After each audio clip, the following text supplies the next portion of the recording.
Hey guys, welcome back to another video. Dimana di video kali ini aku mau sharing ke kalian tentang bagaimana cara menghafal yang cepat dan juga mudah untuk diterapkan. Nah, aku bisa jamin sih sebenarnya ini bakal ampuh banget buat kalian jika kalian sedang mengalami kesusahan tentang bagaimana cara menghafal yang baik. Nah, sebelumnya aku mau ngejelasin dulu tentang poin yang paling penting, yaitu kan setiap orang beda-beda kan cara menghafalnya. Jadi aku pribadi nggak bisa disamain sama orang lain tentang cara aku menghafal. Jadi beberapa orang itu ada yang bisa menghafal kalau dia itu mungkin sambil ngegambar atau harus ditulis dulu, atau bahkan ada yang cuma ngeliat langsung itu dia langsung hafal, atau misalnya ada juga yang harus sambil dengerin lagu atau yang gimana-gimana. Nah, jadi menurut aku pribadi, cara terbaik untuk menghafal itu adalah yang pertama, kalian harus melakukan berbagai cara untuk menghafal. Cobain semuanya, terus kalian pilih salah satu yang menurut kalian itu paling cocok sama kalian, yang menurut kalian itu paling cepat, paling mudah, dan paling cocok sama kalian. Jadi kalau misalnya kalian udah temuin yang cocok sama kalian, kalian langsung ngeterapin itu sampai seterusnya. Jadi di sini aku mau sharing aja sedikit tentang cara aku menghafal yang mungkin akan berguna juga buat kalian dan ternyata cocok sama kalian. Nah, aku di sini juga nggak akan sharing tentang gimana cara menghafal buat kalian para peserta UTBK doang, tapi aku juga mau sharing tentang gimana cara kalian menghafal buat menghadapi materi-materi kuliah yang tentunya sangat banyak dan sangat nggak mungkin banget kalau kita bisa ngafalin semuanya itu. Jadi langsung aja kita masuk ke poin yang pertama. Nah, tips yang pertama dari aku, yang pertama, tulis dalam bentuk poin-poin. Jadi dulu pertama kali waktu aku masuk FKG, aku kaget banget kan, kayak betapa banyaknya materi yang ternyata harus aku pelajarin dan harus aku hafalkan. Jadi di situ kalian harus bisa menyaring mana hal yang penting yang harus kalian hafalkan dan mana hal yang nggak penting yang nggak harus kalian hafalkan. Jadi kalau aku dulu, aku kan bingung tuh, ada biasanya sumber banyak banget.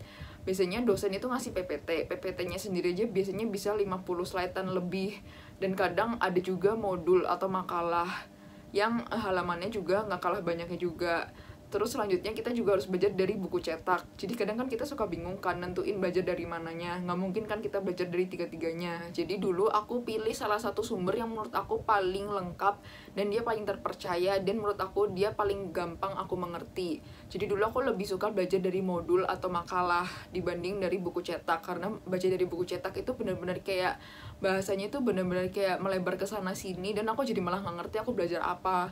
Jadi dulu aku disediain modul dari kampus yang isinya itu adalah rangkuman dari dosennya. Jadi dosennya itu ngambil dari buku cetak, terus dia rangkum, dia masukin ke modul. Nah, jadi aku biasanya tulis poin-poin penting dari modul, atau istilahnya ngerangkum singkat dari modul tersebut. Jadi kalian juga harus punya target, kalian harus ngerangkumnya itu sesingkat apa. Kalau dulu target aku harus ngerangkum misal 2 halaman, aku rangkum jadi setengah lembar HVS. Jadi dari situ kalian cuma boleh nulis poin-poin pentingnya aja, jangan sampai kalian ngafalin semuanya, yang jadinya nanti malah yang pentingnya itu malah nggak kehafal. Nah, setelah aku nulis poin-poin penting dari situ, maka aku akan bawa kertas itu kemana-mana dan aku akan menghafalkannya sambil melakukan aktivitas lain. Contohnya ketika di mobil atau ketika sambil makan gitu. Nah, kalau misalnya tentang cara ngafalin gambar, sebenarnya aku pribadi kalau gambar aku lebih prefer buat ngeliat langsung di sumbernya, misalnya langsung dari buku cetak, karena menurut aku lebih bagus dibandingkan kita harus ngeciplak ke kertas lagi yang nanti hasilnya belum tentu sebagus yang ada di buku cetak.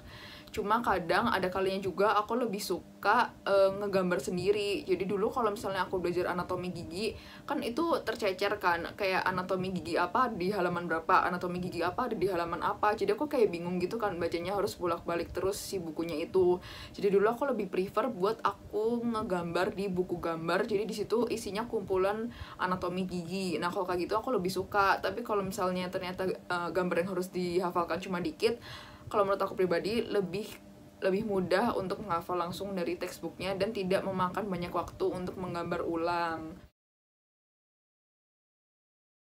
Nah, selanjutnya aku bakal sharing tentang gimana ngafalin materi-materi yang mungkin akan masuk atau diujikan dalam ujian UTBK nanti.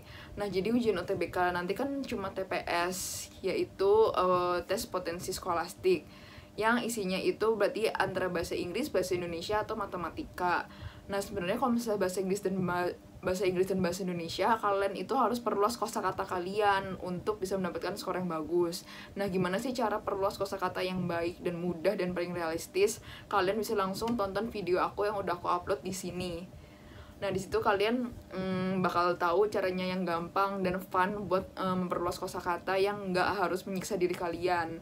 Nah, sedangkan untuk menghafalkannya sendiri, kalau misalnya bahasa Indonesia itu kan kebanyakan yang dimunculin biasanya kata baku kan.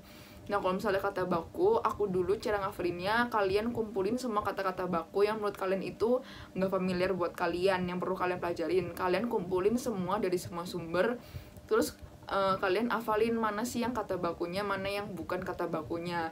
Dan setelah kalian hafalin, kalian harus mengucapkan, karena menurut aku dengan mengucapkan itu bakal lebih hafal. Jadi kalian kalau misalnya sambil mengucapkan itu jadinya kayak jauh lebih hafal daripada kalian cuma asal baca. Nah, setelah kalian udah hafal, pastiin kalian menantang diri kalian. Jadi misalnya kalian itu sambil latihan gitu, mana yang baku mana yang enggak. Jadi kalau dulu aku pribadi, aku dulu tutup gitu layarnya, jadi kayak aku lihat mana yang baku mana yang enggak, aku pilih gitu, kayak seakan-akan aku lagi ujian beneran. Terus kayak ke bawah lagi ke soal yang selanjutnya. Terus kalian harus bisa milih mana yang kata baku, dan pastiin kalian udah bisa lancar milihnya, bukan yang lagi ragu-ragu gitu, tapi kalian bisa langsung tahu, oh ini kata bakunya, oh ini yang bukan gitu. Nah, selanjutnya untuk pengetahuan kuantitatifnya, dipastikan kalian bakal perlu banget menghafal banyak banget rumus-rumus matematika, misal kayak mencari volume atau misal mencari area dan segala macam. Jadi dipastiin kalian bakal ketemu banyak banget rumus-rumus yang berbeda-beda untuk mendapatkan jawabannya. Nah, kalau buat ngafalin rumus, aku pribadi, aku biasanya suka kumpulin rumus-rumus di satu lembar HVS. Jadi di situ kalian bisa tulis, misal judulnya rumus bla bla bla. Terus kalian kumpulin semua rumus yang menurut kalian penting, yang harus kalian hafalkan, yang kalian perlukan buat menghadapi ujian TPS nanti. Nah, setelah kalian tulis di selembar kertas, kalian harus hafalin itu. Nah, gimana sih cara ngafalin yang baik? Menurut aku, kalau misalnya kalian cuma baca doang, itu nggak akan masuk ke otak kalian. Kalian pasti nanti ngeblank waktu ngerjain soalnya. Apalagi ditambah lagi kalau kalian TPS, pasti kalian deg-degan dan kalian bisa jadi lebih gampang ngeblank. Jadi kalau aku pribadi, aku dulu sambil latihan soalnya juga. Jadi kalian cari soal yang pakai rumus itu, dan kalian latihan cara ngerjain soal itu pakai rumus itu tanpa harus ngelihat buku. Jadi kayak udah di luar kepala. Nah, dengan kalian latihan soal, maka kalian bakal lebih lebih lancar ngerjainnya, nggak harus mikir dulu, nggak harus yang inget-inget dulu. Karena kalau misalnya kalian masih mikir-mikir dulu atau cuma setengah-setengah inget, kalian pasti bakal lebih gampang ngeblank, karena nanti kan pasti deg-degan gitu kan. Jadi kalau misalnya kalian udah hafal di luar kepala, kalian tuh bisa kayak langsung ngerjainnya lancar gitu. Nah, cara menghafal yang tadi yang sebelumnya sudah aku sebutkan di poin sebelumnya, itu nggak berlaku buat ngafalin TPS doang atau buat ngafalin rumus-rumus matematika doang, tapi berlaku juga buat ngafalin rumus-rumus yang akan diujikan nanti di TKA. Jadi dulu kan aku saintek, jadi dulu aku ngafalin rumus-rumus kimia dan juga fisika dan juga materi-materi biologi itu dengan begitu. Jadi aku dulu ngerangkum di kertas supaya nanti deket-deket UTBK itu aku bisa tinggal baca-baca doang. Dan di situ aku bisa nge-review lagi sehingga aku bisa mengingat ulang apa yang telah aku pelajarin dan bisa berguna buat nanti aku UTBK. Nah, jadi di sini aku mau coba ngejelasin ke kalian tentang cara cepat untuk menghafal, yaitu dengan menggunakan jembatan kata. Jadi katakanlah di sini aku lagi belajar biologi tentang metabolisme, dan aku harus ngafalin apa sih hasil glikolisis itu. Jadi hasil dari proses glikolisis itu ada 2 molekul asam pirufat, 2 NADH, dan 2 ATP. Selanjutnya, kalian harus membuat jembatan kata yang menurut kalian memudahkan kalian untuk menghafalkan. Jadi nggak harus ngikutin temen, bikin aja versi kalian sendiri yang menurut kalian itu paling gampang buat kalian. Jadi dulu jembatan kata yang aku hafalin itu adalah 2 aspina, yang kalau dijabarkan jadi 2 molekul asam pirufat, 2 NADH, dan 2 ATP. Nah, jadi contoh lainnya itu adalah jembatan kata yang dulu aku pakai untuk menghafalkan siklus Krebs, yaitu ASI ke susu fumao, yang kalau dijabarkan itu adalah asetil KOA, sitrat, isositrat, ketoglutarat, suksinil KOA, suksinat, fumarat, malat, dan oksaloasetat.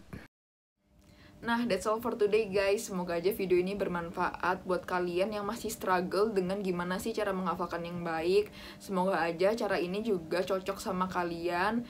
Dan semoga aja kalian bisa merasa terbantu oleh video ini. Kalau misalnya kalian suka sama video ini, bisa langsung di like videonya, komen videonya, dan juga share videonya. Dan jangan lupa juga untuk subscribe ke channel aku. Dan kalau misalnya kalian ada request aku harus bikin video apa yang menurut kalian bisa bermanfaat buat kalian menghadapi UTBK, kalian bisa langsung komen di bawah aja kalian mau request apa. Stay safe and stay healthy. Bye guys.